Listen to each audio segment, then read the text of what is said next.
ಮಾಡ್ಕೊಂಡ್ಬಿಡು. ದೇಹದ ಒಳಗೆ ಭಗವಂತ ಇರುವಾಗಲೇ ಯಾರ್ಯಾರಲ್ಲಿ ಎಷ್ಟೆಷ್ಟೋ ಅಟ್ಟಟ್ಟೆ ಅತಿಯಾದ ಅಟ್ಯಾಚ್ಮೆಂಟ್ ಬಹಳ ಕೆಡುಕು. ಅತಿಯಾದ ಸಂಬಂಧ ಸ್ನೇಹ ಮೋಹಗಳೇ ದುಃಖಕ್ಕೆ ಕಾರಣ. ದಾಸರು ಒಂದೇ ಮಾತಲ್ಲಿ ಹೇಳಿದ್ರು, ಇರಬೇಕು ಇರದಿರಬೇಕು, ಇರಬೇಕು ಇರದಿರಬೇಕು, ಎಷ್ಟಿರ್ಬೇಕೋ ಅಷ್ಟಿರಬೇಕು. ಸಂತೆಯಲ್ಲಿ ಜನ ಬರ್ತಾರೆ, ಪ್ರಾಡಕ್ಟ್ ಹಾಕ್ತಾರೆ, ವ್ಯಾಪಾರ ಆದ ತಕ್ಷಣ ಹೊರಟೋಗ್ತಿರ್ತಾರೆ. ಅಯ್ಯೋ ನನ್ ಸಂತೆ, ನಾ ಕೂತಿದ್ದ ಜಾಗ ಇಲ್ಲೇ ಇರ್ತೀನಿ, ನಾಳೆ ಯಾರಂತಾರ. ಇವಾಗೆಲ್ಲ ಸಂತೆ ಇಲ್ಲ, ನಿಮ್ಗೆಲ್ಲ ಗೊತ್ತಿದೆ. ಹಿಂದಿನ ಕಾಲದಲ್ಲಿ ವಾರಕ್ಕೆ ಮಂಗಳವಾರ ಸಂತೆ, ಬುಧವಾರ ಸಂತೆ ಅಂತ ಹಳ್ಳಿ ಕಡೆ ಆಗೋದು.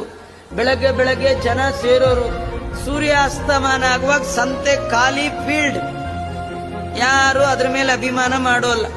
ಹಾಗೆ ಅಭಿಮಾನವನ್ನ ಬಿಡಬೇಕು. ಯಾರು ಅಭಿಮಾನವನ್ನ ತ್ಯಾಗ ಮಾಡ್ತಾನೆ ಅವನಿಗೆ ದುಃಖ ಇಲ್ಲ, ಸುಖವಾಗಿರ್ತಾನೆ.